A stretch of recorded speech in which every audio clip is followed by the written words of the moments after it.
Shalom, selamat pagi. Tuhan memberkati semua Bapak Ibu, teman-teman, sahabat saya. Sukacita Tuhan kiranya melimpah-limpah atas kehidupan kita. Saya percaya hidup kita semakin hari semakin semangat, semakin mencintai Tuhan, semakin bergantung kepada Dia di tengah-tengah situasi yang tidak menentu, di tengah-tengah situasi akhir zaman ini. Saya percaya bahwa Tuhanlah satu-satunya tempat perlindungan, perteduhan yang paling sempurna. Kita masih terus belajar tentang hati kita dari ayat hafalan kita bahwa hati itu lebih licik dari segala sesuatu yang licik.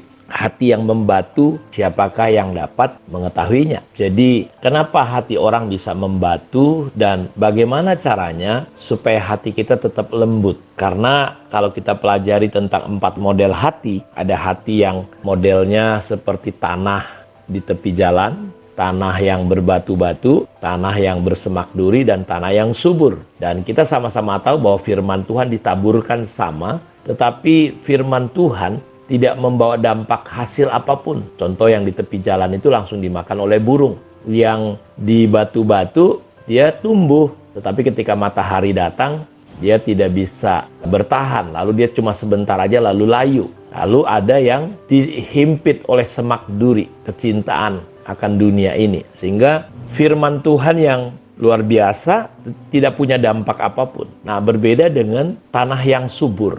Ketika benih itu sampai dan pengertiannya, Yesus katakan bahwa orang yang mendengar firman dan mengerti. Jadi untuk kita bisa mengerti, memahami firman sehingga firman itu berbuah 30, 60, 100. Ada dampak, ada perubahan dalam hidup kita. Karena buah bukan cerita pelayanan, tapi cerita hidup kita. Hidup yang semakin serupa Kristus. Kita boleh saja pelayanan, punya jabatan banyak, atribut-atribut banyak, tetapi apakah hidup kita semakin berubah seperti Kristus? Karena itu, ketika kita memiliki hati yang lemah lembut, murni, kita akan gampang memahami Tuhan. Dan kita akan mudah untuk mempraktekkan firman Tuhan dalam kehidupan kita. Karena itu kita ingin coba belajar bagaimana kita bisa memiliki hati yang lembut. Dan kenapa hati orang menjadi keras? Kita akan lihat dulu yang pertama di dalam 1 Timotius 1 ayat 18-20. Tugas ini kuberikan kepadamu Timotius, anakku, sesuai dengan apa yang telah dinubuatkan tentang dirimu, supaya dikuatkan oleh nubuat itu engkau memperjuangkan perjuangan yang baik dengan iman dan hati nurani yang murni. Jadi kita lihat bahwa di dalam tugas yang diberikan Paulus kepada Timotius, Timotius sebagai seorang anak Tuhan, hamba Tuhan, dalam mengerjakan segala sesuatu dia perlu memperjuangkan dengan iman dan hati nurani yang murni. Iman kita tidak akan mungkin bisa bertumbuh baik kalau hati kita tidak murni. Beberapa orang telah menolak hati nuraninya yang murni itu. Dan karena itu kandaslah iman mereka, diantaranya Himenius dan Alexander yang telah kuserahkan kepada iblis supaya jera mereka menghujat. Jadi kita lihat orang bisa kandas imannya, orang bisa keras hatinya, Bapak Ibu. Kenapa? Karena dia menolak hati nuraninya untuk murni. Dia menolak untuk taat ketika mendengar suara Tuhan. Contoh misalnya saudara sedang punya persoalan, saudara mendengar ada ajaran Tuhan, ampuni dia. Lalu saudara menolak untuk mengampuni orang itu dan pikiran kita berargumen. Dia udah begini. Lalu saudara tidak bertindak, taat. Ya, apa yang terjadi saudara? Maka lama-lama hati nurani kita itu menjadi tumpul. Dan itulah awal pintu di mana kita bisa kandas iman kita. Orang yang murtad itu tidak langsung murtad. Tetapi dimulai sedikit demi sedikit kita menolak hati nurani kita murni. Karena itu jagalah hati kita. Paulus berkata, dengan apa seorang muda mempertahankan hidupnya bersih? Kutaruh firman-Mu dalam hatiku supaya aku jangan berdosa kepadamu. Jadi seorang muda dengan apa bisa mempertahankan hatinya bersih, murni? Kecuali menjaganya sesuai dengan firman Tuhan. Jadi nggak ada jalan lain. Supaya hati kita tetap murni, kita butuh terjagai, dijagai, terisi hati kita dengan firman. Hati itu kan bicara tentang perasaan, pikiran, kehendak, kemauan kita yang perlu diokupasi, didominasi oleh firman Tuhan. Itu yang akan menolong membuat hati kita tetap murni. Ada perisai, karena firman itu kan senjata. Iblis kadang-kala menyerang pikiran-pikiran kita. Dan kita perlu belajar untuk mentaati, jaga dengan firman Tuhan. Lalu yang kedua, kenapa hati kita bisa menjadi kotor, keras, dan hati yang keras pasti berdampak tidak baik untuk kehidupan kita. Firaun contohnya, bolak-balik dia dengar suara Tuhan, bolak-balik dia lihat mujizat Tuhan, tapi kembali lagi dia mengeraskan hati, akhirnya hatinya jadi keras. Walaupun bahasanya Tuhan mengeraskan hatinya, tapi dia tidak mau bertobat intinya.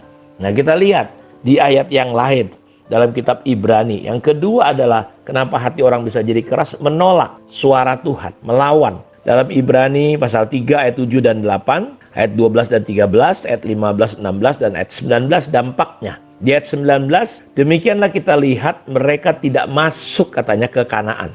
Siapa yang Tuhan murkai? Orang Israel, umatnya. Demikianlah kita lihat bahwa mereka tidak dapat masuk oleh karena ketidakpercayaan mereka. Jadi kandas iman mereka. Muncul kekerasan hati sampai mereka tidak percaya. Kenapa mereka melihat banyak mukjizat tapi tidak percaya? Itu dimulai dari ayat yang ke-7 dan 8. Sebab itu seperti yang dikatakan Roh Kudus pada hari ini, jika kamu mendengar suaranya, jangan keraskan hatimu seperti dalam kegeraman pada waktu pencobaan di padang gurun. Waspadalah hai saudara-saudara, supaya di antara kamu jangan terdapat seorang yang hatinya jahat dan yang tidak percaya, oleh karena ia murtad dari Allah yang hidup. Jadi kita lihat hati yang keras, hati yang murtad itu lahir hanya karena ketika dengar suara Tuhan gak mau gitu loh, mengeraskan. Di dalam ayat yang berikutnya, tetapi nasihatlah seorang akan yang lain setiap hari selama masih dapat dikatakan hari ini, supaya jangan ada di antara kamu yang menjadi tegar hatinya karena tipu daya dosa. Tetapi apabila pernah dikatakan pada hari ini, jika kamu mendengar suaranya, janganlah keraskan hatimu seperti dalam kegeraman. Jadi jangan keraskan hati, jangan kita lawan. Walaupun mungkin rasa kedagingan kita ingin coba gimana gitu, tapi kita belajar tundukkan. Makanya orang yang hidup dari daging memikirkan hal-hal yang dari daging.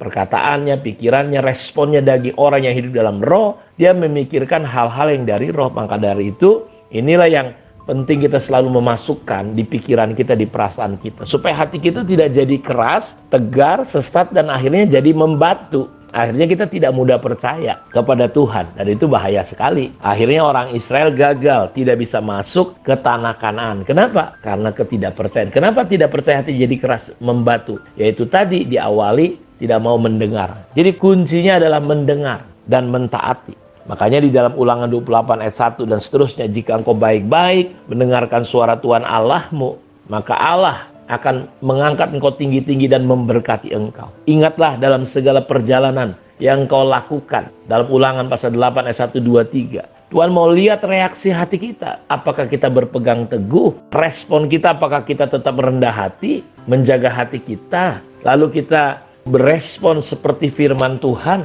Nah, ini penting. Sebenarnya hidup kita ini sederhana sekali ya. Kenapa hidup kita terus banyak konflik, banyak masalah, banyak persoalan. Kita nggak peka dengar suara Tuhan. Kita nggak diberkati mungkin saudara-saudaraku. Walaupun berkat bukanlah sebuah ukuran, tapi kalau saudara bisa jaga hati, hati saudara lembut, engkau hidup dalam ketaatan kepada Tuhan, saya percaya hidupmu pasti akan berubah. Kerohanian kita pasti akan berubah, nggak akan pernah sama lagi. Karena itu saya berdoa, mari jangan biarkan hati kita licik dan sampai jatuh kepada hati yang membatu. Biarlah hati kita tetap lemah lembut, hati kita tetap murni di hadapan Tuhan. Sehingga kita menjadi orang yang bahagia, karena kita bisa melihat Tuhan. Kita bisa melihat aliran-aliran air sorgawi. Air kehidupan itu mengalir dari kehidupan kita. Kita menjadi berkat untuk banyak orang. Tuhan memberkati kita. Mari kita berdoa. Terima kasih untuk firman-Mu. Tidak akan pernah kembali sia-sia. Jamah, sentuh, dan tolong setiap anak-anak-Mu pada pagi hari ini. Tuhan, hari ini dikuduskan. Dan biarlah hari ini menjadi hari yang penuh mujizat. Karena Tuhan selalu bersama dengan kami. Lembutkan hati kami yang keras, yang sudah sempat membatu. Ampuni dosa, kesalahan, pemberontakan, perlawanan kami kepada Engkau Tuhan. Biar kami menjadi anak-anak Tuhan yang taat di hadapan-Mu. Terima kasih, diberkatilah semua umat-Mu pada saat ini. Dalam nama Yesus Kristus kami berdoa. Amin. Tuhan memberkati kita semua. Shalom.